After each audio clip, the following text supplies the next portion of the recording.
সেটা অ্যারাউন্ড 9:30টার দিক হবে লোকাল সকাল, টাইম। লোকাল টাইম, ইরানি টাইম। সো 2.5 ঘন্টা ডিফারেন্স বাংলাদেশের সাথে।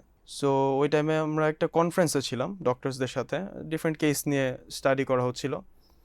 ওই টাইমে আর কি মানে আমরা সাউন্ড শুনতে পারলাম কিছু, মানে সিমেন্টের বস্তা পড়ে গেলে যেরকম শব্দ হয় না, ওরকম ধাপ ধাপ করে 5-6টা মানে শব্দ সাউন্ড হলো। হ্যাঁ, শুনলেন? শব্দ শুনলাম। এরপরে কার্টেন্সগুলো সব ফোল্ডেড ছিল।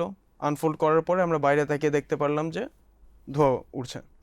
তো তখন আর কি জিনিসটা একটু ক্লিয়ার হয়ে যায় যে আমরা যেহেতু বুঝতে পারছিলাম যে আপনাদের ইসরায়েল যেখানে হামলা করবে ক্লাস করবে। হচ্ছিল এর কাছেই পড়েছে বোমা? আমরা হসপিটালে ছিলাম তখন, ওইখান থেকে ধরেন ফিউ কিলোমিটার্স হবে, 5-6 কিলোমিটার। মানে আমরা একটু এলিভেটেড এরিয়া ছিলাম, সেখান থেকে আর কি মানে ক্লিয়ারলি জিনিসটা দেখা যাচ্ছিল। তো আপনারা কি করলেন তখন? তখন আমরা কোনো সাইরেন বেজেছিল? না, ইরানে সাইরেন বাজে না। ইরান আই থিঙ্ক এই সাইরেন সিস্টেমের পিছনে তেমন একটা ইনভেস্টমেন্ট করেনি।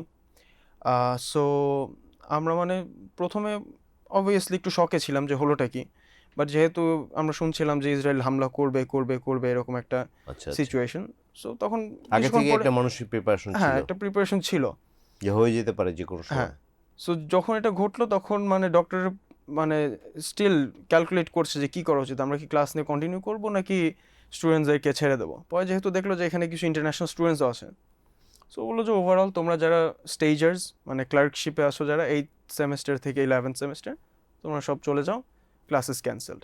এরপর আমরা চলে আসলাম, এরপরে থেকে আমাদের আর কি কোথায় চলে গেলেন? ডরমেটরিতে? ডরমেটরিতে। জি। এটা কি কাছে না দূরে? ওইখান থেকে কত 40 মিনিটের রাস্তা হবে, বাট আমার ডরমেটরিতে পৌঁছাতে পৌঁছাতে প্রায় সেই দিন 3 ঘন্টা মতন সময় লেগে গেছিলো।